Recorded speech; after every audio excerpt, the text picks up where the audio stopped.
Hello, YouTubers. This is Mario J. Campbell again with the thought for the day. Today is August the 15th, 2017. And our thought for the day is talking about the children. Today, I can, with our children today, we look at it, I look at it from a different scenario. We have all different scenarios or different backgrounds that the children grow up in, different environments and whatnot. But the question is, how are we raising our children? Are we raising our children in the right manner to where they become self-sufficient and more productive citizens as they get older? Or are we raising them in a way that we just let we let television raise them, and we don't do it ourselves manually? Now, by what I mean by us as the parents raising our children manually is by using the word. And what I mean by the word is the Bible, meaning that we be more productive in the children's life, whether it's our children or somebody else's children. As the old saying goes, it takes a village to raise a child. Um, Today, I usually read the Daily Bread on my way to work and whatnot. And yesterday there was a passage from the Daily Bread that really caught my eye and actually just broadened my horizons. And it was talking about children. The title of it was Love for Children. Now, there's two types of love. There's unconditional love, and then there's just plain. There's the other type of love where it's not unconditional, but it is a point of, you can say to a person or to anyone, whether it's a child, young adult, I love you. Now, unconditional love is that type of love that's unconditional, everlasting. You never lose that type of love. With our children, we don't sometimes we don't realize that we put them through a lot. They're going through a lot as it is as a child, because in the school system they're going through being bullied. They're trying to fit in according to social status. We have to take that all into account, but we don't as parents, because we think it's so hard for us as parents to make it in the world, to where we work hard to the bone. We grind. We do everything. We working hard to make sure there's food on the table, clothes on their backs, things of that nature. But we don't never take into account that the children work very hard as well on their end, going into the school system where they're meeting different people of different ethnic backgrounds, different religions, different race, and they're being bullied by the different ethnic backgrounds, different children of different race and whatnot.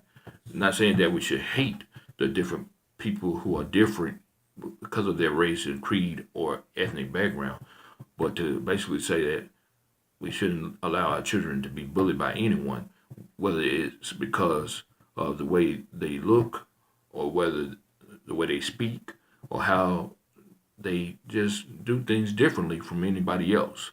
If they don't have certain clothing, whether they don't have a name brand shoe or a name brand clothing like Ralph Lauren, or they don't have a name brand shoe like Nike, Reebok, Adidas, Puma, that kind of stuff. They get bullied every single day, and they deal with that every single day.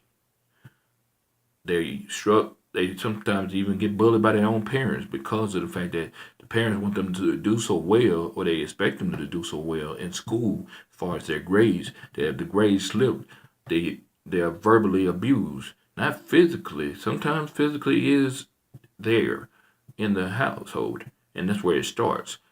Because with them being physically and verbally abused, it usually stems over into the schools when they go to school.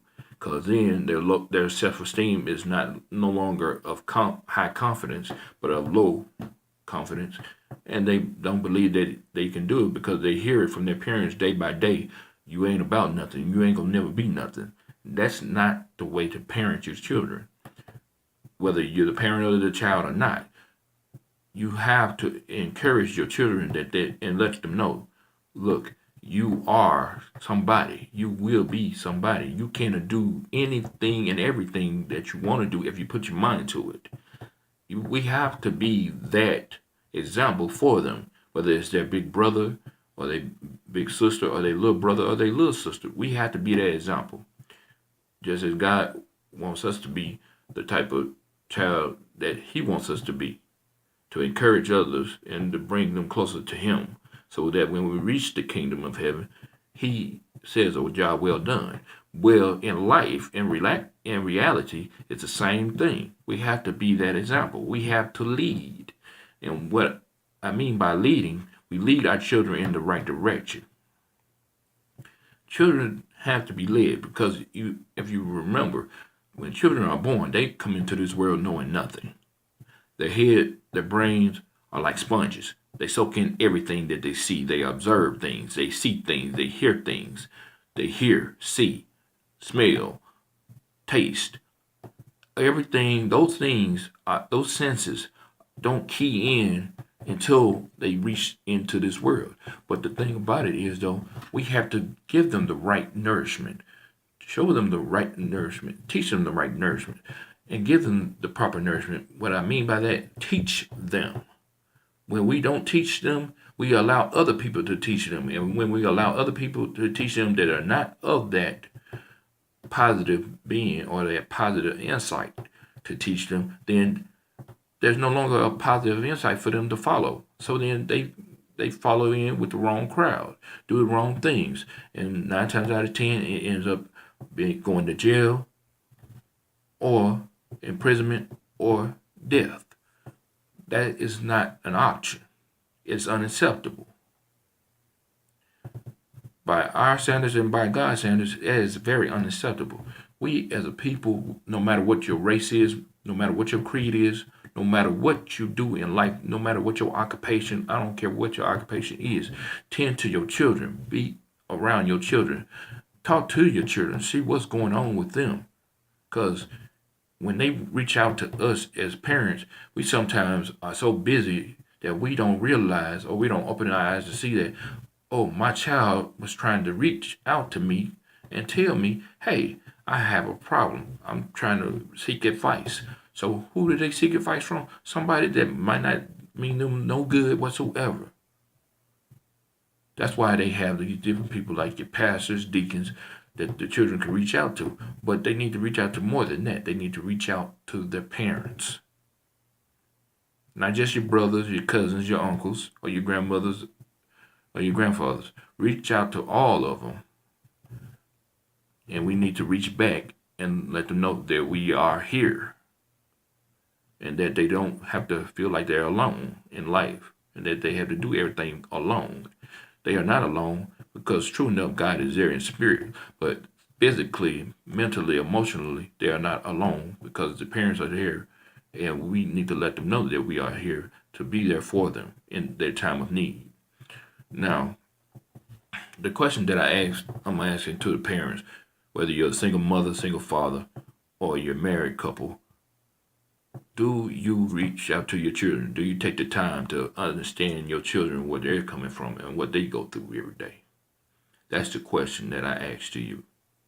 For your single mothers, do you take the time to realize that your child is going to school and coming back home and doesn't have everything that she left with when you dropped her off or him off?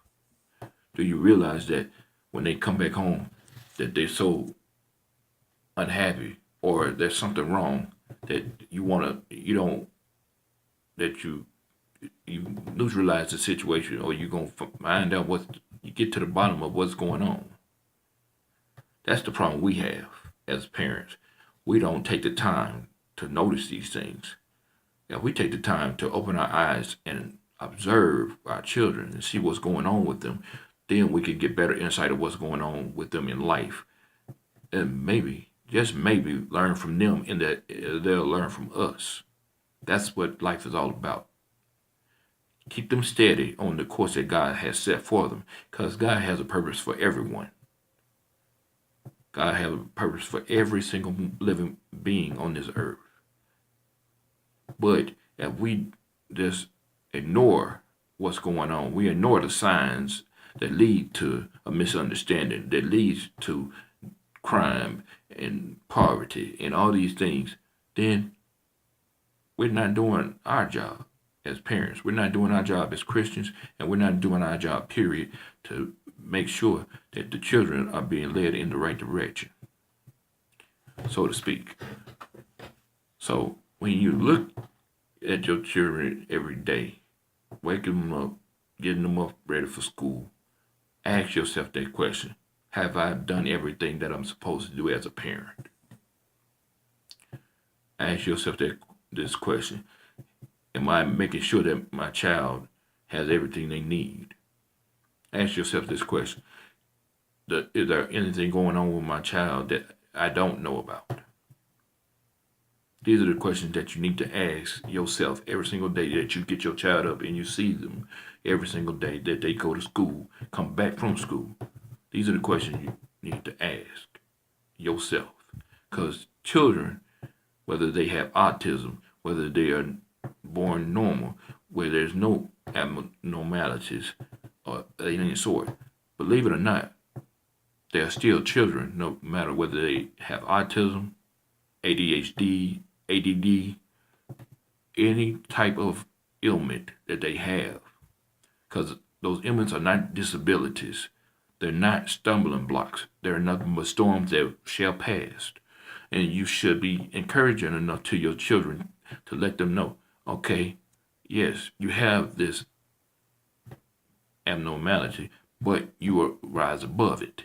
Don't let that put that child down. Do not seal your child away from things so that that will help them get better at what they're trying to do or what is a part of that abnormality.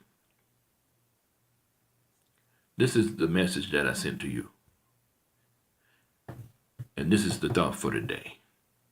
So if you like this thought for the day, please subscribe, like, view it. I'm needing y'all support as we go along. I'm just getting started. I know in the last thought for the day, I did not put out all this stuff. I do apologize on my part. I'm just learning this. I'm getting everything I'm just getting everything started. Please leave comments down below of anything that you want to ask of me. Any questions you want to know about me, or why did I start this channel, or why did I start the thoughts for the day, and where did the thoughts for the day start with, and how did it all start? If you age, anything, I'm like an open book. You can leave questions on Omari Campbell 67 at yahoo.com. You can leave it on J6M7L3 at gmail.com. You can leave it on Snapchat. That's O Campbell 869J6 at snapchat.com. You can reach me any way you possibly can. Leave a comment.